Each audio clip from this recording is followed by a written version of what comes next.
가운데 앉으세요. 네. 오늘은 손석구와 아이들 느낌입니다. 네네. 멋있어요. 네.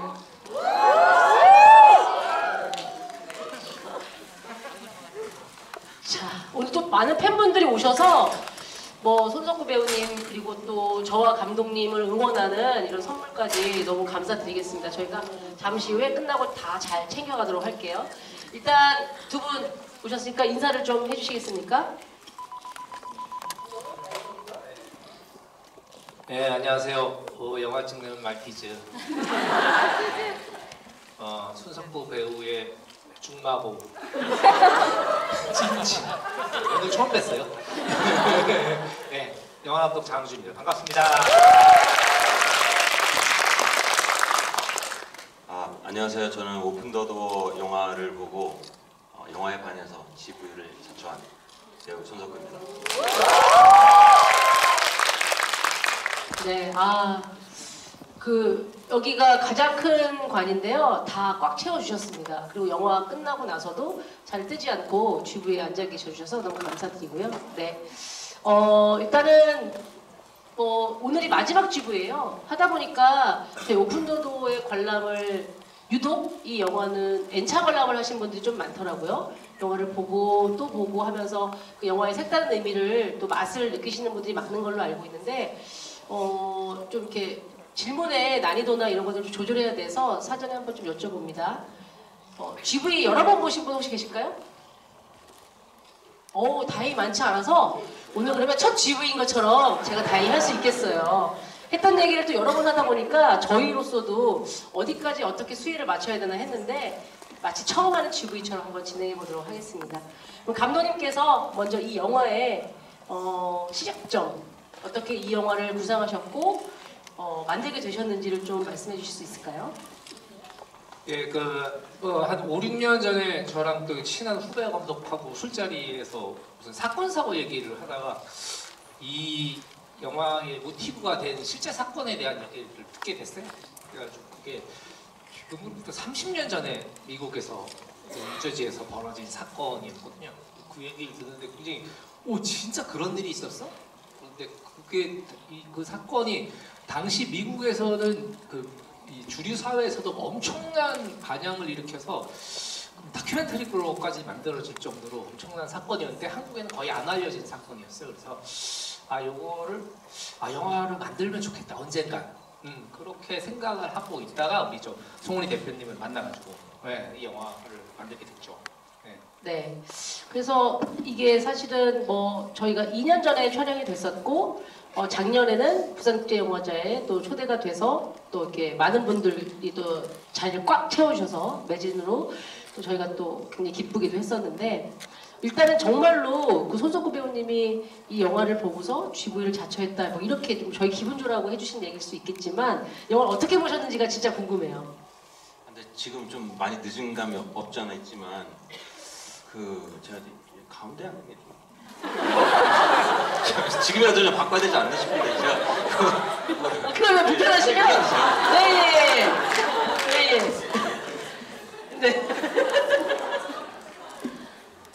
네. 이제 좀 많이 편해지는 것 같습니다. 네. 그러면 좀 편해지셨으면 네. 영화 어떻게 보셨는지 궁금해요. 그러니까 저는 사실은 이게 길이로만 따지면 이게 감독님 중편이라고 하는 게 맞는 표현인가요? 이게 중편이라고 볼 수도 있고 이게 사실 중편 장편이 정확한 시간적 구분은 없어요. 그런데 이제 해외 영화제 기준 70분을 넘어가면 장편에 포함되는 곳들이 많아서 그래서 이제 장편이기도 하고 또 중편이기도 하고 그런 영화를 봐야 되죠. 저는 사실은 이제 개인적으로 배우가 1년에 실제로 참여하는 작품은 적게는 하나에서 많으면 두세 작품을 하지만 그 작품을 선택하기 전에는 다양한 시나리오를 보면서 그런 갈증이 항상 생기는 것 같거든요. 좀 어떻게 보면은 파격적이다 싶은 그런 시나리오를 보는 게 쉬운 일은 아닌 것 같아요. 그리고 그런 시나리오를 받았을 때 그런 쾌감이 확실히 있는데 그래서 저는 영화를 보면서도 그걸 좀 활자화시키면서 많이 보는 것 같거든요. 이게 시나리오에서는 어떤 느낌을 있었을까. 근데 저는 그런 데에서의 쾌감이 확실히 있었어요. 이런 중장편이 갖고 있는 매력을 저는 이제 많이 접해본 적이 없었기 때문에 되게 신선하기도 했고, 그리고 보셨다시피 이야기를 그 서술하는 과정이 반대로 흘러가잖아요. 그게 아주 심플한 방식인데 거기서 오는 이상한 서스펜스가 저는 굉장히 재밌더라고요. 그래서 뭐 평소에는 이제 배우다 보니까 배우분들의 연기를 저는 좀 많이 보고 이런 재미 포인트를 평소에는 가졌다면, 그냥 이거는 어떻게 보면은 이 영화가 갖고 있는 좀 그 파격성이랄까, 그런 거에 저는 매료가 많이 됐어요. 네. 각별히 저희가 이제 영화가 5개의 챕터로 구성이 되잖아요. 어떠한 챕터가 가장 좀 인상적이었을까요? 아무래도 조금 저는 그 사위가 그 세탁소에서 드디어 이제 챕터 네 번째 챕터군요. 네 번째 챕터가 그냥 그 하나만으로도 좀 독립적인 이야기 같은 느낌이 많이 나잖아요. 저는 좀 이제 개인적으로 좀 센 얘기도 좋아하고 그러다 보니까, 그리고 그 여기 선배님의 연기를 보는 재미도 굉장히 있었고, 그리고 그 이제 부인과 어떻게 보면 처음으로 이제 그런 해서는 안 될 짓을 이제 처음으로 같이 그 의견을 나누는 그 챕터 3. 챕터 3. 그 부분도 어떻게 보면은 저 들어오기 전에 감독님이 말씀을 해주셨는데, 이게 실제로 찍은 촬영 일수가 7일 동안에 찍었다고 하시니까, 그러면 사실은 이제 하루에 한 챕터 정도를 찍은 거잖아요. 그러니까 그런 것도 작용을 했는지는 모르겠지만, 그거 이제 한 번에 쭉 연극하듯이, 굉장히 연극을 보는, 저는 또 연극도 좋아하니까, 그래가지고 그 2 챕터가 좀 많이 기억에 남는 것 같아요, 저는. 네, 그 배우님이 얘기해 주셨지만 이게 시간의 흐름이 역순으로 가요. 뭐 완전한 역순은 아니겠지만, 그런 또한 이 이야기를 더 잘 표현해내기 위한 감독님만의 방법이셨는지 그 얘기도 좀 나눠주시면 좋을 것 같아요. 그랬겠죠. 성의있게 답해주세요. 감독이 이래. 아니 당연히 이제 의도는 이게 조금 이제 상업적인 장르 영화는 너무 많고, 제가 그동안 좀 장르 영화를 좀 해와서 좀 그 장르를 좀 탈피하고 싶다는 생각이 많이 들었던 것 같아요. 그래서 원래 상업적인 장르 영화면은, 그래서 문 연 다음에 화장실 문을 열고 나와서 누가 누구를 죽이냐, 그리고 경찰은 어떻게 경찰의 눈을 피해서 얘는 탈출을 하느냐, 뭐 이런 얘기들이 상업적인 주장르의 이제 이야기라고 보자면은, 이 이야기는 범인이 누군지를 처음부터 명확하게 밝히고, 그리고 왜가 되게 중요했어요, 저한테는. 이 가족들은 원래 어떤 사람들이었고 왜 이런 비극이 시작됐는지, 이들이 가졌던 탐욕과 갈등은 어떤 형태로 표출이 되고 어떤 형태로 이게 곪기 시작했는지, 그런 것들을 좀 보여주고 싶다는 생각이 들어서 그렇게 하다 보니까 역순으로 가는 방식들이 가장 이렇게 좀 뭐랄까, 제가 이 얘기를 전달하는 데 있어서는 제일 맞는 선택 같았어요. 네. 이게 사실은 이게 챕터를 거꾸로 보시면 또 느낌이 완전히 다르거든요. 네. 그래서 어찌 보면은 조금 이번에는 제가 조금 하고 싶은 방식의 그런 것들 좀 사실은 좀 과감하게 했어요. 투자자분들한테 죄송하지만. 저한테 얘기하시는 거예요? 미안합니다. 5개의 챕터인데 사실 장소로 따지면 이제 집이 나와요.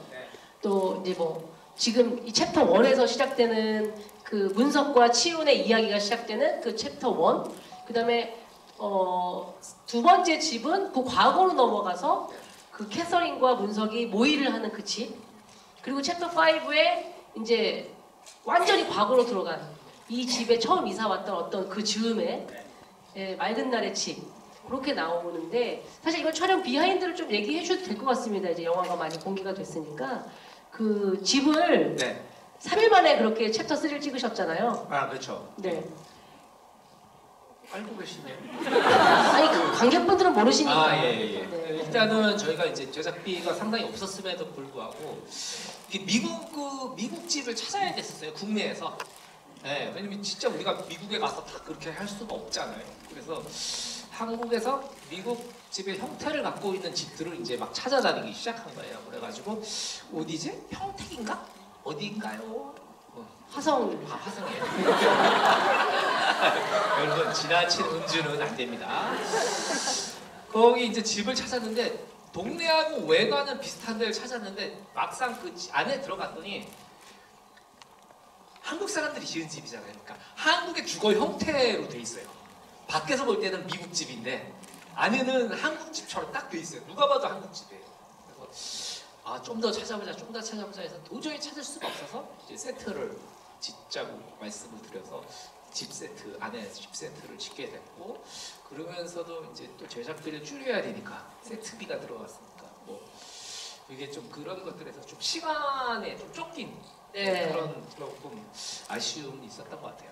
네, 근데 이제 그럼에도 불구하고 이렇게 시점을 달리하는 거를 그 집에서 세트에서 표현할 수 있는 것들을 오히려 그 세트였기 때문에 가능했던 것들이 많이 있었던 것 같아요. 제가 보기에는. 네. 같은 집이 이제 3번 나오는데 그 3번 나올 때마다 집의 분위기가 완전히 다르거든요. 네. 첫 번째 챕터에 나오는 집은 뭔가 모르게 뭔가 음침하고 뭔가 모르게 베일에 쌓여져 있는 듯하고 뭔가 모르게 좀 피폐해져 있는 집이라면 두 번째 챕터에 나오는 건 뭔가 굉장히 불안한 뉘앙스를 미치는 집이고, 마지막 챕터에 나오는 그 대과거에 나오는 똑같은 집은 자세히 보시면 걸린 그림도 다르고 뭐 식탁보도 다르고 다 달라요.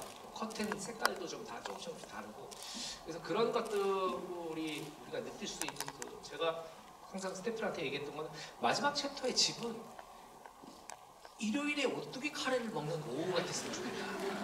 네, 그만큼 우리가 가장 마음 편안하게 느끼는 그 시간들, 네, 그런 여유로운 시간들이었다. 뭐. 네. 그 오픈도 도어잖아요. 네. 그럼 그 집을 배경으로 한 문이 여러 번 이제 좀 드라마틱하게 연출이 되는 걸 볼 수가 있는데 처음에 그 처남인 치훈이 문을 두드리면서 시작을 합니다. 네. 그리고 챕터 1에서 치훈이 문을 열지 말지, 그 문이 열렸을지 닫혔을지를 알지 못한 채로 끝나고 나서 챕터 5에 나오는 그 문이 열려 있는 걸로 끝나는 거예요. 네. 그 각각의 문이 의미하는 것들이 좀 있을 것 같거든요. 일단 뭐 오픈더도라는 제목처럼 이렇게 문을 매개로 한 이야기가 새로 시작되고 문이 닫히면서 이야기가 마무리를 짓고 뭐 이런 형식을 차용을 했는데, 그러니까 거기서 이제 문은 그런 거였어요. 선택의 문. 우리가 살면서 한 수십만 번 문을 열고 닫을 거예요. 안방부터 해서 아파트 현관, 택시 문, 엘리베이터, 여기까지 아마 오시는데도 한 최소한 열 몇 번의 문을 통과해서 오셨을 거예요. 근데 어떤 순간의 문은 우리가 절대로 열지 말았어야 되는 문도 있었고, 그리고 반드시 빨리 열고 나가야 되는 문도 있었고, 그리고 우리가 열 수 없는 문들도 있었거든요. 근데 이 가족들의 그런 가장 비극적인 순간의 문들, 그리고 가장 돌아가고 싶은 순간의 문들은 어떤 문들이었을까 하는 지점에서 이제 그렇게 문들을 저기하게 된 것 같고, 저기하게 됐다는 건 너무 어이력이 딸리는 거 같죠. 어이가 없죠. 근데 다 이해하시는 눈치였어요. 그리고 이제 큰 기대가 없는 것 같아요. 전에도 어떤 분들이 이제 질문을 하셨었는데 왜 마지막 챕터에 조금 문만 열려 있냐. 네. 근데 이제 대부분 닫혀 있어요. 닫혀 있는 상태에서 시작하고 열고 나가면서 끝이 나든지 아니면 닫혀 있는 문에서 끝이 나는데 마지막 챕터의 문만 열려져 있거든요. 그런데 그건 좀 역설적인 좀 의미였던 것 같아요. 다 문을 열어야 되는 선택이고 다 문을 닫아야 되거나 나가야 되는 선택의 기로에 서 있는 문들인데 마지막 문은 너무 자유롭게 열려 있어요. 열려 있지만 우리는 갈 수 없는 시간. 네, 가장 가족들이 화목하고 사랑했던 그 문. 우리 열려 있고 그 밖에 햇살들이 비치는 게 보여지고, 그리고 이 둘이 즐거운 대화를 하는 게 보여지는데 우리 모두는 그 시절로 돌아갈 수 없다. 네, 그런 의미에서 문들을 좀 제각각 설정을 했던 것 같아요. 네, 그 문이 주는 의미도 아마 여러분들이 타이틀에서 느꼈다시피 어떠한 선택, 이 가족은 비극적인 선택의 문을 열고야 말았지만 내 인생과 이렇게 반추해 본다면 나는 어떤 선택의 문들을 계속 열면서 닫으면서 만나를 아마 나가면서 고민하시게 되지 않을까 싶어요. 저는 여러 번 보면서 계속 그런 생각이 들었었거든요. 그때 만약에 문석이 뭐 치훈이가 따지러 가지 않았다면, 그 문을 열지 않았다면, 또 문석이 캐서린의 제안에 그렇게 리액션하는 문을 선택하지 않았다면, 문을 열고 나갔을 때 뒤따라 나가지 않았다면, 뭐 이런 여러 가지 생각들을 하고 저도 인생을 이렇게 반추해 보면 내가 선택한 문들은 과연 좋은 문들이었나, 또 올바른 문들이었나 이런 생각들을 하게 되는데 뭐 이쯤에서도 우리 배우님한테 여쭤보고 싶은데 어찌됐거나 2023년 대한민국 가장 사랑하는 배우이시고 네 23년 가장 또 뭐 거기에 뭐 아닙니다라는 얘기는 안 하시네요 특별히. 네, 근데 제가 보기엔 그렇습니다. 2023년은 손석구의 해다라고 과언이 아닐 정도로 열심히 이제 한 해를 박수를 받자고 하는 얘기가 아니라 제 진심이니까 했는데 23년에 혹시 이거 내가 열고 싶었는데 열지 못한 문이 있으신가요? 저는 지금 감독님 말씀하시는 거 들으면서 굉장히 공감하면서 들었던 건 결국엔 이제 문이라는 거가 어떤 선택의 순간이 운유화된 거잖아요. 근데 그게 저도 제 생각에 많이 났어요. 저도 뭐 다 크고 작은 일들이 있지만 이제 아직은 안녕. 근데 이제 곧 이제 열기로 마음을 먹은 그 이제 열어야 하는 이런 게 당연히 있죠. 그리고 그거는 이제 그 문 너머가 안 보이기 때문에 이게 문제인 거잖아요, 사실. 네, 그렇죠, 그렇죠. 네. 예상할 수 없고 네, 예상할 인상이라는 수 것이. 없으니까 네. 뭐 별의별 생각을 다 하는데 그냥 중요한 건 일단 열고 나면 이제 백도는 없으니까. 고급스러운. 네. 되게 이런 단어 써주시면 좋은 것 같아요. 친근해지니까. 네. 그러니까 그냥 너무 많이 생각은 안 하려고 하는데 저는 이제 문을 뭐 딱히 내가 그런 기억에 남는 문이 있었나 하면 그런 것보다 이제 기억에 남을 열어야 될 문이 저는 좀 있는 것 같아요. 그러니까 올해도 열심히 살았지만 내년의 행보도 또한 상당히 좀 뭔가 좀 되게 치열하게 준비를 하고 계신 것 같아요. 그렇죠. 네, 나름. 네네. 제가 이제 옆에 동료 감독들하고 이제 얘기를 손석구 씨를 아는 동료 감독들이나 영화 관계자들하고 얘기를 해보면은 왜 그런 스타들이 있어요. 그 라이징한 급부상한 스타들이 갖고 있는 그게 있거든요. 그 꼴보기 싫으면 약간 골갑이라 그러나 약간 그런 느낌가 있어요. 원래 저희는 너무 많이 봤는데 약간 손석구 씨한테 제가 주변에 같이 일을 하셨던 분들한테 얘기를 들은 거는 이 사람은 좀 다르다. 이 배우는 다르다. 그리고 이 배우는 이것들을 어떻게 본인이 마음을 다잡아야 하는지, 어떻게 조금 더 여유를 가져야 하는지, 배우로서 오랫동안 다른 것들에 도전하려면 어떻게 해야 되는지 그런 것들을 되게 잘 알고 있는 배우라는 얘기들을 하시더라고요. 그래서 저도 오늘 같이 잠깐이라도 얘기하면서 그런 걸 좀 느꼈어요. 아까 베프라고 하지 않으셨어요? 너무 예쁘지? 너무 예쁘지? 그때 뭐 우리 초등학교 때 처음 만났으니까. 네. 처음 만난 분과 사진 찍으면서 가장 친한 척을 했던 것 같아요. 백스테이지에서 찍는데 헤드락을 해달라고 하셨어요. 어디가 친한 척 하려고. 그렇게 하면 너무 친해 보이잖아요. 그게 되게 중요했어요. 그렇습니다.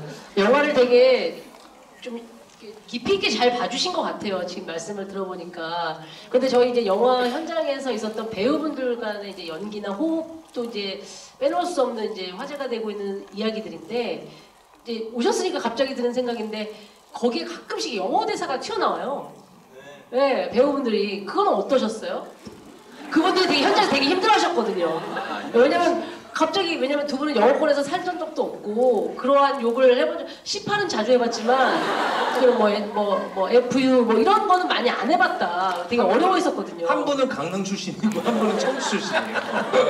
미국 근처에도 가본 적이 없는 분들인데 저도 가끔 영어 하는 대사들을 하거든요. 네. 그리고 근데 저도 진짜 힘들어요. 영어 대사를 하는 게 우리말 대사에 섞여 있는 영어 대사.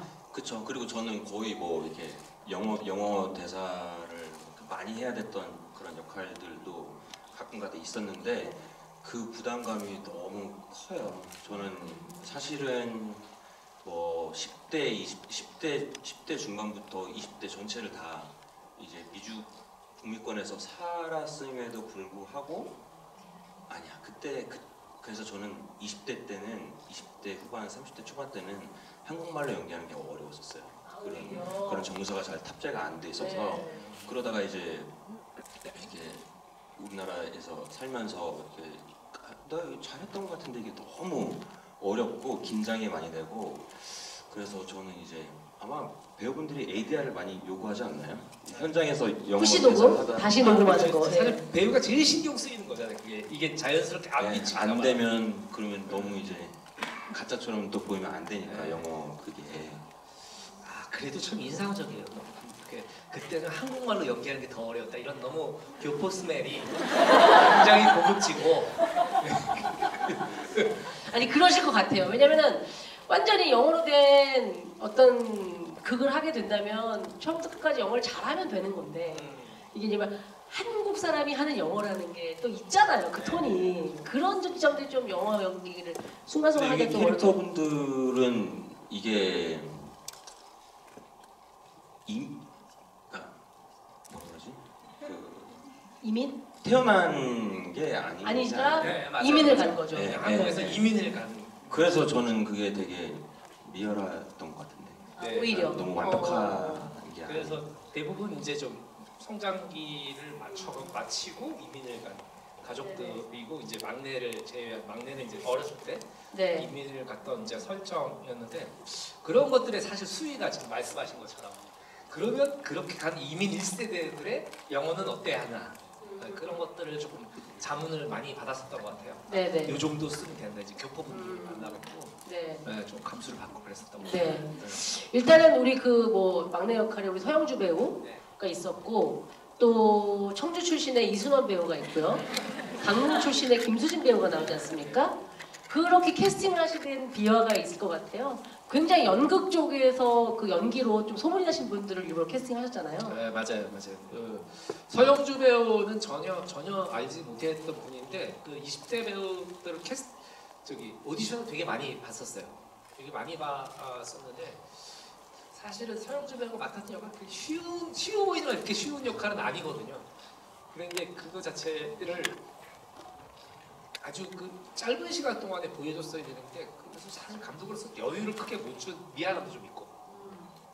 네, 그리고 또 하나는 뭐냐면 그래도 서영주 배우가 잘 소화해내줘서 참 감사한 마음도 있고 이순원 배우는 뭐 제가 기억의 밤이라는 영화 할 때 그때 처음 오디션하면서 만났는데 그게 너무 얼굴하고 말투가 좋은 거예요. 뭔가 되게 순진해 보이는데 되게 짐승 같은 얼굴이 있는 그런 배우들을 되게 좋아하거든요. 약간 수컷 냄새도 날 수 있고 되게 순박한 느낌도 날 수 있고 약간 구씨 같은 미안합니다. 그래서 그 이순원 배우는 사실 그때 처음 뵙고 나서 이 배우는 앞으로도 계속 일을 하고 싶다 라는 생각이 들었고 이게 시나리오가 나오기 전에 그냥 이순원 배우한테 전화해서 이런 게 있는데 같이 안 할래? 그랬더니 무조건 하겠다고 해서 하게 됐고 김수진 배우는 한 5, 6년 전인가 제가 뭐 준비하던 좀 센 영화가 하나 있었어요. 좀 잔인한 영화가 하나 있었는데 그 영화에 그 도살자 같은 역할이 3씬인가 2씬 나오는 도살자 같은 역할이 있었는데 이게 원래 남자 캐릭터인데 남자가 하면 너무 뻔할 것 같은 거예요. 이거 여배우가 있으면 좋겠다. 그렇게 막 고민을 하다가 누가 했으면 좋을까 하다가 충무로 전철역과 환승을 하잖아요. 4호선하고 3호선이니까 엘리베이터 되게 깊어요. 엄청 거기가. 네. 그래서 엄청인데 누구를 하면 좋을까 이렇게 생각을 하면 저 밑에서 누가 싹 올라오는데 사자머리를 너무 그 짜증난 얼굴에 김수진 씨가 올라오고 있는 이렇게 이러고 있는데 그러면서 저 배우다. 누구였지? 이름이 뭐였지? 김수진인가? 왜냐면 저는 그분을 알고 있었죠. 왜냐면 지금 그렇게 좀 이렇게 연극이나 이런데 조금 특출난 배우들을 항상 우리는 찾잖아요. 김수진 배우다. 그거 스쳐 지나갔어요. 수진아하고 제가 이제 제 친구인 장현성 씨한테 혹시 김수진이라는 배우를 알아? 안 돼요. 그럼 나 소개 좀 시켜줘. 그래서 이제 그 시나리오를 제안하고 김수진 배우가 자기 너무 고맙다고 그랬는데 자기도 그날 충무로 전철역에서 장항준을 봤다는 거예요. 둘이 이렇게 지나가서 서로 뭔가 속으로 들어갈 때 김수진이다. 하면 장항준이다. 그래서 서로 안 멈춰가면서 사실 그게 인연이 돼가지고 이번에 이제 오픈 로고에 같이 참여를 하게 됐죠. 저는 사실 제작자로서 제작 현장에 가 있으면서 감독님이 왜 이 두 분을 캐스팅했을까 사실 조금은 처음에 좀 의문이었는데 현장에 가고서 완전히 알게 되었어요. 그러니까 왜냐하면 저희가 이제 촬영 일정이나 이런 게 녹록지도 않은 상황에서 굉장히 밀도 있게 심도 있게 그 상황들을 이제 뭐 그냥 일반적인 연기가 아니라 이렇게 뿜어내는 연기를 했었어야 되잖아요. 그 에너지를. 근데 그 두 분이었기 때문에 가능했던 게 아닌가 이런 생각을 했고 숨죽여서 특히나 그 챕터 3를 지켜보는 과정은 너무나 저도 그냥 쫄깃쫄깃했었거든요. 네, 그 시인이 특별히 이제 굉장히 상당히 연극적으로 좀 연출을 하셨다라고 봐야 될까요? 원시인 원컷? 네, 그 네. 원시 원컷으로 해야 되겠다고 이제 결정한 가장 큰 이유가 이게 굉장히 안에 상황이 계속 변해요. 시츄에이션이 계속 바뀌거든요. 망해가는 위기에 빠진 두 남녀의 서사가 나와야 되고 그리고 엄마와의 통화 이런 것들이 보여지고 우리 진짜 망했어 하는 순간에 전화가 걸려서 니네 엄마가 암에 걸렸어. 얼마 못 살아. 그리고 그 둘이 얘기를 하다가 한 명이 설득을 해서 엄마를 빨리 보내드리자. 이럴 거면 그래야 우리가 다 산다. 그리고 남편이랑 막 옥신각신 하다가 나 먼저 나가서 기다릴 테니까 따라와. 그럼 나는 그 문을 열고 나가야 될 것인가 말아야 될 것인가 이게 굉장히 한 10몇 분 동안에 많은 감정들이 변화가 생기거든요. 그러려면은 배우들이 기본적으로 무대 경험이 많은 배우였어야 하고 그리고 이 배우들한테 컷을 하기 싫은 거예요. 왜 그 감정이 있잖아요. 그걸 딱 하고 컷 한 다음에 다시 카메라 위치 바꿔가지고 아까 거기서부터 다시 시작해 이렇게 하기가 너무 싫은 거예요. 배우분들한테도 그렇고 그래서 그냥 롱테이크로 가면 어떻겠느냐 굉장히 어려운 거지만 근데 그 두 분을 믿고 했는데 두 분이 너무 잘해주셔가지고 네. 혹시 관객분들도 느끼셨는지 모르겠지만 챕터 3에서 그 배우 두 분이 롱테이크로 이제 뭐 박 사장이 그렇게 됐고 그 이전에 캐서린 혼자서 막 하면서 담배를 피우고 창가를 봤다가 고민했다가 어쩌고저쩌고 했다가 그 남편이 들어오고 둘의 대화가 오고 가고 그 사이에 또 이제 전화를 받고 뭐 이런 것들이 이어지면서 그게 롱테이크로 이어지는 씬인데요. 그렇게 됐을 때 이제 저는 사실은 제가 오래된 감독님이고 친분이 있지만 여기에서 장항준 감독님도 이 항테일이 있구나 라고 느꼈던 지점들이 그 빛이 어떻게 들어오느냐에 따라서 배우들을 이렇게 세웠다가 또 뒤로 세웠다가 요 대사할 때 조금 더 어두운 음영이 생기게끔 다른 조명을 치지 않은 약간 자연광을 최대한 살리시면서 그 배우들의 대사와 감정을 표현하셨단 말이죠. 네. 그러니까 이게 누구라도 이렇게 할 거예요. 근데 그게 왜냐면 여기 인공광이 없고 밖에서 되게 눈부신 햇살이 들어오잖아요. 파텐너로 눈부신 햇살이 들어오는데 그런 것들의 전면창의 가장 큰 장점은 등을 돌리면은 콘트라스트가 생겨서 굉장히 어두운 사람이 되고 네. 그리고 그 반대쪽으로 각을 잡으면은 이 사람 자체가 얼굴이 아주 확연하게 들어가는 것들이 있거든요. 그래서 창에서 멀어지면 멀어질수록 문을 열까 말까 하잖아요. 두 배우가 지금은 미치는 게 정상이야. 그러면서 이제 캐서린이 먼저 나가고 남편이 따라나갈까 말까 하는데 거기서는 어두울 수밖에 없잖아요. 광원과 멀어지니까. 그래서 브로킹 이렇게 동선을 그을 때도 여기서는 카메라 쪽으로 좀 등을 지고 했으면 좋겠어. 그런 것들이 좀 계산돼서 배우들이 대사도 엄청 많은데 여기서 담배를 물고 여기서 끄고 동작까지 다 작속을 해야 되고 그걸 카메라랑 다 맞춰서 해야 되기 때문에 한 번이라도 대사를 씹거나 서 있어야 될 위치에 있지 않거나 이 동선이 딱 틀리는 순간에 카메라랑 안 맞으면서 처음부터 다시 다 찍어야 되는. 예. 다 좋은데 여기 표정이 좀 안 좋으니까 이 표정만 따자가 안 되는 거예요. 다시 쫙 치는데 그거를 우리가 한 7분짜리인가? 그 17분짜리 롱테이크를 찍으면서 제가 너무 말이 많아요? 네가 말하지 누가 말해요 그러면? 아니 이제 좀 지가 쉬웠잖아요. 지가 쉬웠잖아요. 지금이 하실 거예요. 예. 그래 해가지고 했는데 이것들을 했는데 외워야 될 대사가 너무 많고 그 동선과 그 행동 액팅들 그리고 어디를 따라 나가야 될지 카메라랑 약속을 해야 돼서 하면 한 17분 한 테이크를 가고 나면 한 진짜 20분 넘게 쉬어야 돼요. 에너지를 다 써버려가지고. 네. 그래서 그렇게 해서 사실은 테이크를 많이 가지는 못했어요. 다행히 마지막 순간에 오케이가 나와서. 네. 그럼 마지막 테이크가 오케이 거군요. 네.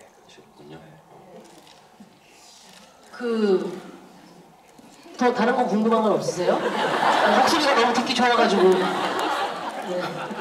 저도 얼마 전에 촬영하는데 한 3분? 사실은 이게 말 17분이지 평소에는 사실은 저희가 이제 뭐 잘라 붙이는 거 감안하면 1분짜리도 안 찍잖아요. 네, 뭐, 그렇죠. 뭐 30초짜리 순간만 자꾸 넘어가고 또 바꾸고 하니까 그렇게 하는데 뭐 사실 5분도 엄청 긴 거고 엄청 긴 거죠. 네, 저도 한 3분짜리를 그때 한 25번 찍었어요. 최근에 25번 찍고 감독님이 9번째 거 쓰겠다고 하시더라고요. 그래서 정말 그래서 궁금했어요. 몇 번을 하셔서 몇 번째 걸 하셨는지. 저희가 많이 못했어요. 배우들이 체력적으로 이게 에너지가 너무 고갈되니까. 뭐 여담입니다만 실제로 김수지 씨가 감독님한테 욕을 몇 번 하셨거든요. 아니 난 또 배우가 그렇게 짜증낼 줄 몰랐지. 근데 워낙 김수진 배우는 안지도 오래됐고 워낙 친하니까 이게 또 그런 걸 했을 때 왜 그런 거 있잖아요. 나 하나 틀리면 모두가 다시 고생해야 된다는 그런 굉장히 부담감이 큰데 제가 거여가지고 수진아 잘할 수 있지. 수진아 돈 받았으니까 열심히 해야 돼. 이런 얘기를 하니까 짜증이 나는 거지. 나 하나도 짜증 났겠어요, 솔직히. 그런데 그렇게 해서 완성한 씬을 여러분들 숨죽여서 보신 겁니다. 근데 네. 확실히 그런 게 쾌감 있잖아요. 끝났을 때. 맞아요. 그리고 그런 좀 어렵게 찍으면 항상 저는 무슨 생각 드냐면 왜 이제 우리 군대 남자분들은 아시겠지만 군대에서 어려운 작업이나 훈련을 하면 몇 년 후에도 만나서 그게 술자리 안주가 되거든요. 이런 장면을 찍으면 그 크루들끼리 만나서 몇 년이 지나도 또 그때 얘기를 하면서 회상하고 추억하고 해서 좋은 추억거리가 또 되는 것 같아요. 그 영화에 참여했던 배우들, 스태프들 뭐 해가지고 한 7, 80명 되는데 다 이제 그걸 되게 술안주 삼아 재밌게 얘기할 때 유일하게 한 분은 좀 어려울 거예요. 오케이 하고 났는데 한 분이 스텝이 숨어있다가 걸렸거든요. 그게. 그런 분이 계세요. 마지막 순간에 여기를 하고자 해서 거의 다 끝나가는데 그 마지막에 또 그러니까 사실 촬영 감독님이 잘못하신 거죠. 이 기둥을 사이에 두고 카메라가 이쪽으로 갔었어야 되는데 본인이 그때 동선을 떠나서 그냥 본능적으로 가셨겠죠? 본능적으로 네. 이쪽으로 가신 거예요. 근데 거기 스텝들 두 스텝이 이렇게 돌아서 스텝이랑 딴거 하시는 거예요. 정말 그때 그 모니터 앞에서의 그 잔잔한 그 소리 진짜 여기 한 400명이 갑자기 한꺼번에 한숨을 쉰다고 생각해 보세요. 그런 소리가 났어요 현장에서. 그게 너무 근데 그걸 뭐 탓할 수가 없잖아요. 누구 탓할 수가 없어. 다 열심히 하느라고 그러는 거예요. 그런 에피소드도 있었습니다. 네. 챕터 3 얘기를 조금 더 해보자면 안에서 캐서린이 또 문석이 뭔가를 모의할 때 밖에서 저는 아이들의 웃음소리가 계속 간헐적으로 막 놀이터 소리 막 이런 거 까끌까끌한 소리가 들려오더라고요. 네네. 그것 또한 감독님의 디테일이 있으신 거죠? 그렇죠. 다 그렇게 해놓은 거예요. 설명을 하라고요. 그걸 왜 네. 이렇게 했는지. 아니 왜냐면 이게 되게 그 살인의 모의가 되게 화창한 날이었으면 좋겠다고 생각 들었어요. 되게 광선이 좋고 그리고 봐요 지금 놀라시잖아요 다들. 밖에 그 아이들이 뛰어노는 소리. 많은 사람들이 그냥 일요일 오후라고 생각을 할 정도의 시간. 네. 미국 사람은 또 가족들하고 막 이렇게 강아지 뭐 이런 거 되게 좋아하잖아요. 그래가지고 막 그렇게 아이들이 막 놀고 있는데 이 안에서 위기에 빠진 두 사람은 여기서 자기 혈육에 대한 살인을 이야기하고 이런 것들이 좀 더 비극성이나 그러니까 아이러니를 좀 상승시키지 않을까 해가지고 다 이제 만들어 소리를 넣었죠. 저도 그런 되게 주말 햇살과 밖에 나오는 그런 애들 소리 들으면서 그 영화 볼 때 그 생각을 했던 기억이 나요. 아 맞아, 어딘가에서 누군가의 범죄는 저런 식으로 시작되겠지. 이게 되게 무서운 거잖아요 사실. 네. 비극적으로 다가오는 것 같아요. 제가 이 영화가 뭐 저희가 만들어서라기보다도 저도 감독님을 큰 기대가 없었던 모양이에요. 근데 만들어 놓은 걸 보고 나니까 볼수록 연출력에 대해서 다시 한번 생각하게 됐던 포인트들이 바로 그러한 지점들이거든요. 네, 어떻게 하면은 더 생각할 거를 던져주느냐. 영화를 보고 나서 문을 나서는 관객들로 하여금 깊이 있게 생각할 수 있게 하느냐. 그래서 특별히 저희 영화가 좀 N차 관람하신 분들이 많고 다시 볼수록 그 전에 몰랐던 것들이 더 보여요 하는 분들이 많은 이유도 바로 이러한 디테일을 더 하나씩 하나씩 발견하시는 재미가 있기 때문이 아닐까라는 생각도 하게 됐습니다. 네. 질문 받을까요? 관객분들 또 질문 여기 손석구 씨 보시겠다고 또 오셨으니까 네. 질문들을. 그러면 지금부터 질문을 한번 받아보도록 하겠고요. 질문해주신 분들 가운데서 저희가 오픈도어 포스터를 좀 드리고 있습니다. 네. 이 포스터에는 장항준 감독님과 송은이 사인이 들어있습니다. 손석구 씨 사인은 없습니다. 손을 내리시는 분들도 있네요.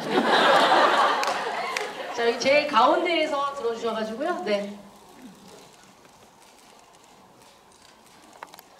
우선 장항준 감독님 영화 보려고 이전에 만드신 영화 다 봤어요. 보고 왔는데 아유 감사합니다. 가장 먼저 궁금한 거는 네. 존속살인을 사실 계속 다루셨거든요. 네네. 존속살인. 네. 네. 그러니까 기억의 밤도 존속살인이에요. 또 존속? 기억이 안 나시는구나. 기억이 안 나는데 기억이 막. 네. 그러니까 네. 그 의사 맞아요. 남편이 네, 그죠. 네, 맞아요, 네. 맞아요. 네. 마누라를 돈 때문에 죽여라라고 네, 네, 하는 네. 내용이고 죽지 않는 인간들의 밤도 네. 결국에는 인간이 아니지만 마누라를 살해하는 네. 하려고 하는 네. 그런 내용이었는데 이번 것도 마찬가지였던 것 같아요. 저는 그래서 뭔가 그 사건을 보고 만드신 게 아니라 원래 존속 살인에 대한 존속 살인마다. 마음속에 매니아다. 존속 살인 매니아. 아니다. 관심이 원래 좀 있으셔서 연장 잘 해명해서 진짜 그러고 아니 보니까 왜냐면 박찬욱 감독도 네. 그 복수 시리즈를 만들고 그러시잖아요. 예, 예, 예. 그래서 그렇게 가시는 걸로. 존속살인 3부작인가요? 두 번째 질문도 있어요. 네. 일단 첫 번째 질문은 장항준 감독님이 존속살인 매니아냐? 거기에 대한 이거 두 번째 질문은요? 첫 번째 나왔던 동생의 연기는 굉장히 깔끔한 사람이에요. 네. 형아가 코 파가지고 막 뭐 땅콩 먹고 막 이런 거 보고 되게 싫어하고 입 네. 쑤신 다음에 얼굴 만지니까 도망가고 막 이러거든요. 네네. 근데 마지막 장면에서는 이 아이는 원래 되게 깔끔한 아이로 나와요. 아니 더러운 아이로 나와요. 저 시리얼을 먹다가 막 네. 옷에 흘리고 막 이렇게 하죠. 네. 그게 무슨 나중에 그 사건 때문에 강박이 생긴 거를 일부러 만들어내신 건지 아니면 그냥 그 놓치신 건지. 이게 보기를 넉넉하게 만들어주셔서 감사해요. 그렇게 디테일하게 생각을 한 적이 없어요. 생각한 적이 없고 다만 뭐냐면 그때 당시에 왜 그런 거 같은 걸 생각했어요. 가장 평화롭고 가장 행복한 시절에는 우리는 응석을 부리고 싶지 않았었나? 네, 가장 믿을 만한 가족들, 엄마하고 있을 때 응석 부리고 그것들이 막 떨어뜨려도 엄마가 아이고 하면서 치우고 막 그런 것들 안에서 우리는 어찌 보면 그때는 못 느껴도 행복을 느끼게 되는 것 같아요. 근데 지금은 그 응석을 받아줄 사람이 없잖아요. 네. 그래서 더 이상 그걸 할 수가 없는 게 아닐까라는 생각을 했었고 그리고 두 번 뭘 존속살인 매니아에 대해서 해명을 해주세요. 존속살인 매니아는 아니고요. 이 가족에 관심이 많아요. 가족에 대해서 관심이 많고 특히 이 작품을 하면서 그 교민 사회, 교민 가정에 대한 관심이 되게 많아졌었거든요. 그 전부터. 그래서 되게 독특한 것 같아요. 미국에 거주하는 한국 이민자들의 가족이라는 거는 그 뭐 손석구 씨의 경우는 잘 모르겠지만은 대부분 이제 되게 영어도 잘 못하시는 분들이 미국에 오셔가지고 80년대 오신 분들은 80년대 시간이 멈춰져 있잖아요. 네. 90년대 오신 분들은 90년대 한국의 가치관과 사고에 멈춰 있거든요. 그래서 어찌 보면 한국은 굉장히 가치관과 사고가 되게 빨리 변하는데 거기는 그대로 그때 그대로 있어서 어찌 보면 좀 보수적일 수도 있고 왜 그렇게 나쁘다는 얘기가 아니고 그런데 그분들이 와서 그렇게 자리를 붙이고 살아가는 데 있어서 가장 중요했던 건 가족이에요. 믿을 만한 사람도 가족밖에 없고 의지할 수 있는 사람도 가족밖에 없고 그리고 아빠 엄마가 일을 하는 걸 아이도 가게에 나가서 가게를 보고 위험을 무릅쓰고 막 살아간 이 가장 끈끈한 운명 공동체들은 사실은 쉽게 무너질 수 있거든요. 어떤 외부의 충격 하나에. 네. 운명 공동체라는 것들이 우리가 왜 가족들 저번에 권일용 교수님이 한번 오셨었거든요. 저희 GV 가운데 네. 권일용 프로파일러 같이 GV를 한 적이 있었는데요. 그분이 이제 얘기하시기를 살인 중에 가장 많은 게 존속살인이다. 네, 묻지마 살인, 강도 살인이 아니고 가장 많은 게 남편이 아내를, 아내가 남편을, 부모가 자식을, 자식이 부모를. 네. 그리고 누가 누구를. 그러니까 그 존속살인이 왜 많은 것들에 대한 얘기도 좀 그때 잠깐 이게 얘기가 끝나고도 술자리에서 하기도 하고 막 그랬었는데 그런데 끈끈하면 끈끈해질수록 그 균열은 한 번에 외부의 충격이 단 한 번에 모든 것들이 근간이 흔들릴 수가 있게 되는 것 같아요. 그래서 제가 하다 보니까 이런 교민사회에 대한 관심도 많이 가지게 되고 꼭 이렇게 누가 가족끼리 죽이는 걸 좋아해서 그런 게 아니고 이 얘기에는 상당히 필요한 부분이었다. 실제로 김희 작가님이랑은 서로 죽을래? 이런 얘기 많이 하시죠? 그렇죠. 죽는다. 서로 왜냐하면 살해 의도는 없죠. 네. 매니아는 아니다. 네, 그렇죠. 예. 알겠습니다. 다른 분 또 한번 질문을 받아보도록 하겠습니다. 네, 이쪽에 예, 여기 끝에. 예.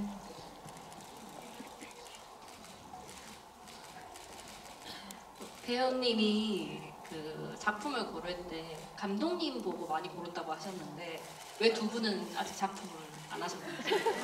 아, 손석구 배우님께 드리는 질문이고 손석구 배우님은 평소 뭐 그렇게 얘기하신 적이 있는 감독님과 보고 작품을 고른다.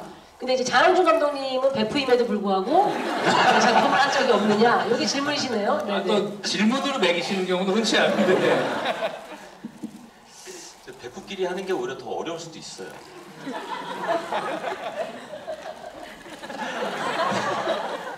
왜냐면 저희는 집에 숟가락이 몇 개 있는지 서로 다 아는 사이니까 너무 사진 너무 많이 찍고 근데 추억이 너무 많아. 사실 베프라는 것은 이제 조금 과장된 얘기니까 한번 그거 여쭤볼까요? 나중에 혹시 작품할 기회가 있고 감독님이 이래서 뭔가 시나리오를 제안을 한다면. 네. 아니 저는 당연히 너무 영광이고 그리고 오늘 그 말씀하시는 거 들으면서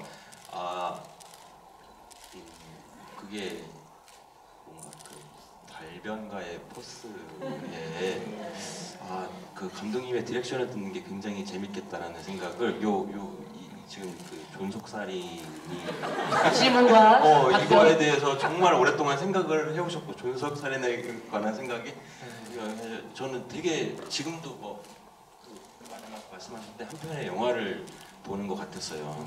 서로 의지한 가족일수록 균열이 그렇게 빨리 올 수 있다는 거는 그게 정말 영화 한 편이 나올 수 있는 어떻게 보면 로그라인이잖아요. 네, 그렇죠.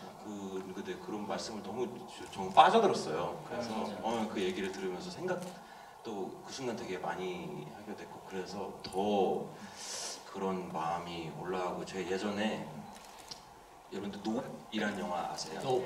네. 제가 극장에서 그걸 보고 무슨 말인지를 몰랐어요. 이게 뭐야? 이게 영화가 뭐 이래?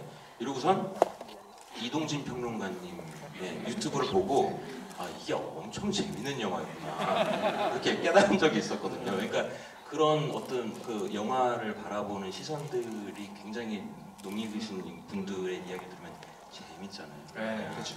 그런 걸 또 한 번 느끼면서 안 그래도 현장에서 감독님께 디렉션을 받으면 정말 재밌겠다 할 이야기도 많고 그런 생각을 했습니다. 네.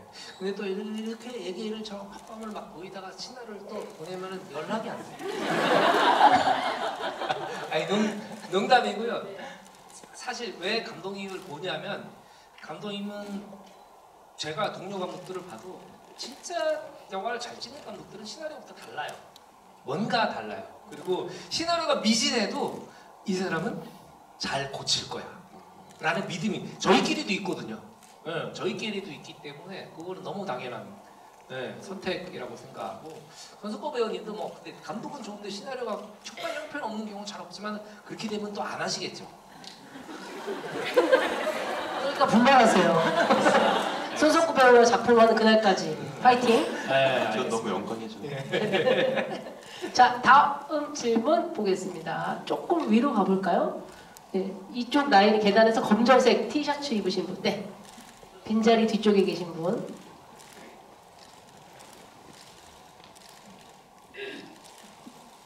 우선 손석구 배우님 사랑합니다. 감사합니다. 그 영화 마지막 결말이 이렇게 오픈 결말인지 아니면 제 생각에는 그 돌아가신 어머니가 사위가 여기 총을 들고 이렇게 마주 봤잖아요. 다리를 잡으면서 그게 과연 사위가 나를 죽일 목적으로 여기 왔는가를 알고 돌아가셨을지를 감독님이랑 손석구 배우님은 각자 어떻게 결말을 생각하시는지 그걸 알고 싶습니다. 네, 근데 돌아가시는 장군님의 감정. 네. 일단은 어떻게 느껴지셨어요? 저는 감독님한테만 하시는 줄 알고 약간 한 반밖에 이해를 못했어요. 하루만 들었거든요. 아, 그러니까 그 챕터 4에서 그 어머니가 돌아가실 때 네. 마지막에 문석가 도와줘라는 얘기를 하죠. 눈이 마주치잖아요. 눈이 네, 마주치죠. 네, 눈이 마주치고 사실은 이분은 영문을 모르잖아요. 네. 네. 네, 근데 그 마지막에 얘가 마지막에 왜 들어와 있지? 왜 얘가 이 시간에 여기 와 있었지? 네. 얘가 날 혹시 해치려고 했나? 막 수많은 생각들이 네, 있어요. 네. 왜 가만히 있었지 아까? 이런 정확히 어떤 감정이 있을 것 같냐고 여쭤보세요. 네. 그 돌아간 엄마예요. 어머니. 저 딱 그때도 되게 놀랐어요. 일단 다리를 확 잡을 때 너무 놀랐었고, 그리고 눈이 마주쳤을 때 제가 정확히 들었던 생각은 누군가의 마지막 보는 모습과 생각이 저건 정말 비극적인 죽음이다라는 생각을 했었어요. 그러니까 무섭죠. 죽을 때 무섭고 뭐 예를 들어서 그런 상황으로 이렇게 누군가한테 해를 당해서 이제 막 숨이 멎어가고 있는 순간에 그 또 배신감까지 느껴야 되잖아요. 저는 그 순간에 알았을 거라고 생각을 했었거든요. 그 내용상 거기서 총을 들고 있었나요? 네, 들고 있었죠. 네. 그래서 저는 그걸 딱 봤을 때 그리고 왠지 그런 거를 전달하려고 했었던 게 아닌가 싶었던 게 마지막에 죽는 것도 슬프고 억울한데 그 순간 가장 믿었던 사람이 나를 죽이려고 했구나 하고선 꼴까닥 이렇게 하면 너무 슬플 것 같아요. 왜냐면은 챕터 5를 보면은 그 막 이렇게 한 데서 나 또 나중에 문석이한테 해달라고 해야겠다 문고리 뭐 이런 가장 의지하는 사람. 의지하는 사람이라는 게 그때 나오거든요. 네. 네. 감독님의 의도는 무엇이었습니까? 배우님은 그렇게 보셨다면? 그러니까 의도라기보다는 실제 이 인물이 그렇게 최후를 맞이했다면 어떤 감정이 들었을까를 우리가 먼저 생각하는 게 제일 컸어요. 억지로 의도를 정해놓고 거기에 맞추는 것보다는 이 인물은 어떻게 생각이 들었을까? 내가 총을 맞고 쓰러졌는데 날 딱 눈이 마주쳤어. 근데 우리 사위가 어둠 속에서 날 보면서 울고 있어요. 한 손에 총을 든 것 같아. 네. 근데 난 죽어가고 있어. 처음에는 생각 네가 왜 여기 있지? 왜 저런 자세는? 왜 나를 방치했지? 왜 공격당하는데 왜 가만히 있었지? 그것이 가장 컸을 것 같고 그러고 가면서 드는 생각은 그런 거였던 것 같아요. 하지만 살려줘. 너가 그러니까 진짜 약간 좀 깊이 생각하면 그런 거였어. 너 지금 나가면 평생 괴롭게 살 거야. 지금 외면하면. 네, 그래서 저는 아까 손석구 배우님이 얘기하신 것처럼 문석이 만약에 처음에 계획대로 실제로는 자기가 죽이지 않잖아요. 만약에 등 뒤에서 얼굴을 보지 않고 탕 쏘고 바로 나갔으면 그렇게 고통스럽게 살지 않았을 거라고 생각해요. 근데 자기가 살인을 하지 않았지만 가장 사랑했던 가족이 죽어가는 것들을 보고 그리고 그 죽어가는 눈이 마주친 상태에서 마지막 구원의 손을 뻗쳤는데 그걸 뿌리치고 나오잖아요. 그거 자체의 트라우마 이런 것들 물론 이제 살인에 거의 반쯤 가담했던 사람이기도 하지만 그러니까 우리는 그 배우 이전에 그 인물에 대해서 분석하고 이해하는 게 제일 중요했던 것 같아요. 네, 그 상황에서. 네. 그 바로 옆에. 예, 아니 위로 가지 마시고 옆에. 예, 예. 하얀색 옷 입으신 분. 아니요. 네, 맞습니다. 안녕하세요. 일단 영화 너무 잘 봤습니다. 그 경찰차 사이렌 소리가 계속 사운드로 들리는데 한 번도 이미지적으로는 나오지가 않더라고요. 그래서 어떤 목적성을 띠고 사용을 하신 건지 궁금합니다. 이제 그 아마 챕터 1에서 제 사이렌 소리들이 많이 들려오거든요. 네, 그리고 챕터 2에서도 그 햄버거 간간히. 가게에서 전화하는 동안도 간간히 많이 들려오죠. 네. 그래서 제가 처음에는 이제 그 이렇게 외부 소리가 들어가야 되잖아요. 외부 소리가 들어가야 되는데 어떤 소리가 가장 적합할까라는 것들이 이제 첫 번째 선택이었어요. 이렇게 뉴욕에 살던 친구들한테 얘기해보더니 거기는 한국과는 다르게 굉장히 사이렌 소리가 굉장히 자주 울린다고 그러더라고요. 그러니까 또 실제로 가보니까 시내에서 진짜 한 5분 간격으로 뭐가 사이렌 소리가 계속 들리는 거예요. 그 진짜 그렇구나. 그 말처럼 그렇구나라는 소리가 들었고, 그리고 뭔가 그 추억을 얘기하는 중간중간에 뭔가 관객이 못 느끼는 불안감을 좀 심어주고 싶었다고 할까요? 형 그때 좋지 않았어. 그때 형이 이랬잖아. 그때 너무 웃겼지 하고 있는데 그 간간히 그 사고로 계속 사이렌 소리가 들려오거든요. 그러니까 그걸 관객들이 뭔가 추억을 막 회고하는데 즐겁지가 않아. 우리는 그런 좀 중의적 여러 가지 감정들을 좀 느꼈으면 하는 생각에서 그 사이렌 소리를 썼던 것 같아요. 그러니까 중의적인 의미이기도 하시고, 네. 그 다음에 이제 불안한 마음을 알게 모르게 관객이 불안했으면 하여금 좋겠다. 느끼게. 두 사람이 아니고. 네. 전 개인적으로 사이렌 소리 길 가다 들으면 항상 좀 그런 생각 많이 하거든요. 그러니까 나는 이제 내가 뭐 기쁜 감정 느끼고 있으면 왠지 다 그 감정 범주 안에서만 생각하잖아요. 그러다 그 소리 딱 들으면 맞아. 지금 어딘가에서는 진짜 다른 상황이 벌어지고 있는데 나는 그거에 사실 하나도 공감 안 하잖아요. 되게 차갑게 느껴지잖아요. 그게 그럴 때 조금 약간 진짜 맞아. 냉정한 사회야. 막 이런 생각하게 되는 것 같아요. 그런 또 사이렌 소리는 굉장히 또 이렇게 날카롭잖아요. 그래서 약간 정신을 깨우는 알람처럼. 그래서 우리가 여기 약간 요렇게 들여다보고 있다가 약간 정신을 바짝 들게 하는 그런 뭐 감정도 느낄 수 있었을 것 같아요. 네. 또 다른 저열하신 분. 오죽하면 저열하셨을까. 마지막 질문이 될 것 같죠? 네. 질문 받아보겠습니다. 네, 손석구 배우님 안녕하세요. 전에 유병재님 오셨을 때 지부에 왔었었는데 그때 제가 들었던 게 공식 질문이 있다고 들었었어요. 이제 게스트분이 오셨을 때, 게스트분이 영화를 보셨을 때 어떤 캐릭터가 가장 빌런처럼 느껴졌는지 그 질문을 하실 줄 알았는데 안 하셔가지고 조금 아쉬워가지고 그냥 보고만 있어도 좋아가지고 제가 그래서 빌런이랑 좀 보시면서 이렇게 감정이입이 됐던 캐릭터가 따로 있으셨는지 왜 이입되셨을지 그게 궁금했습니다.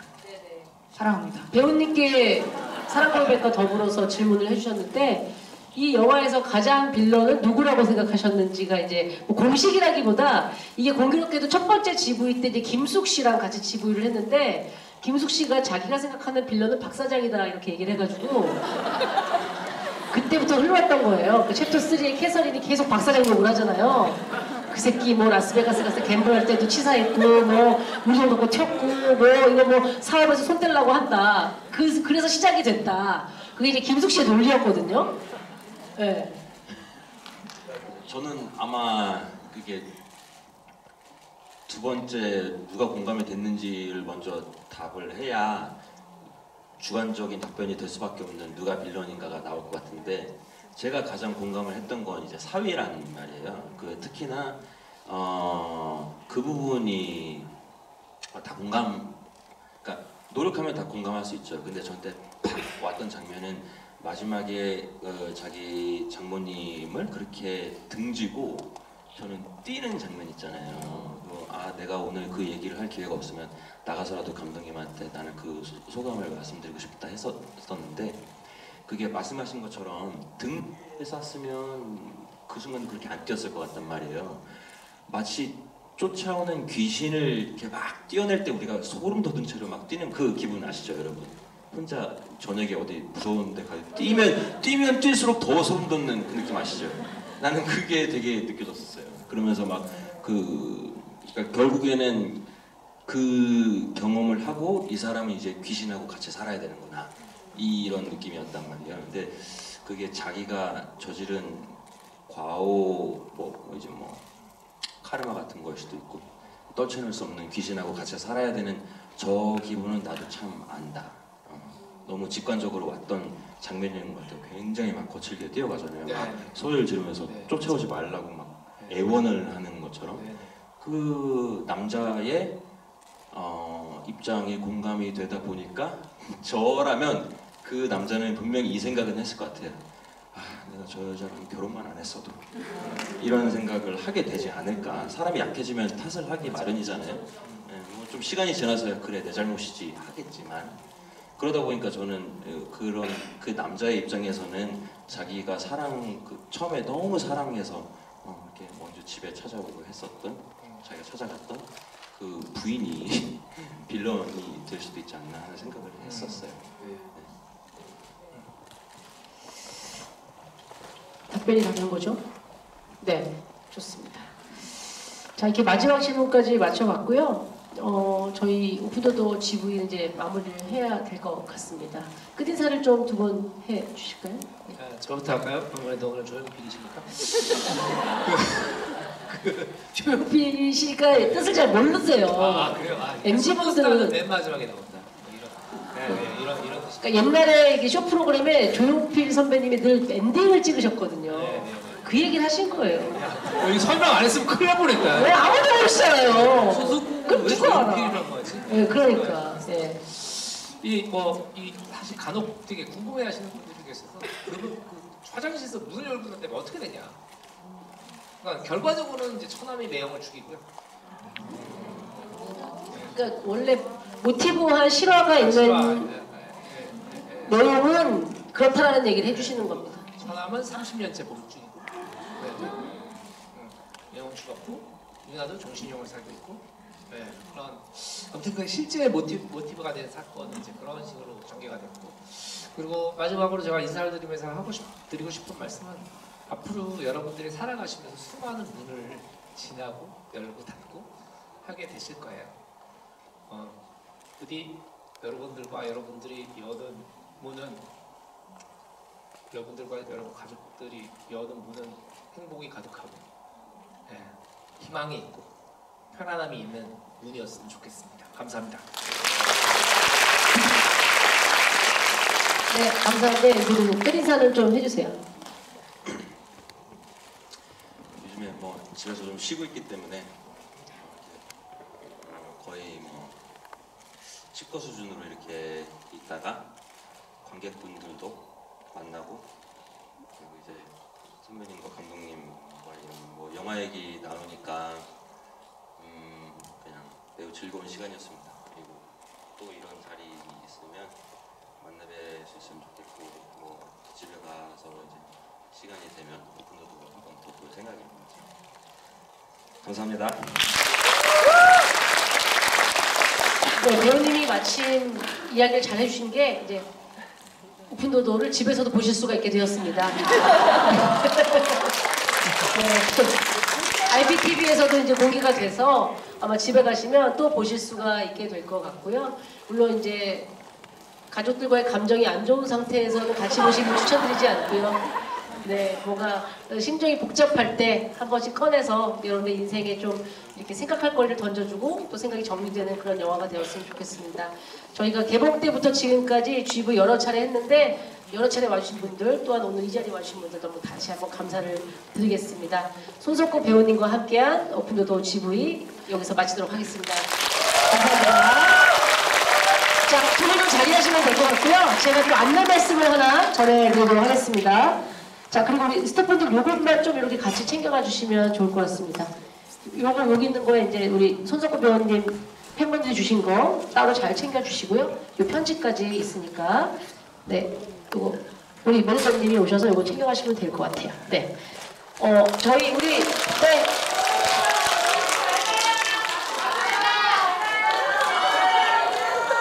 자, 제가 말하고 있잖아요.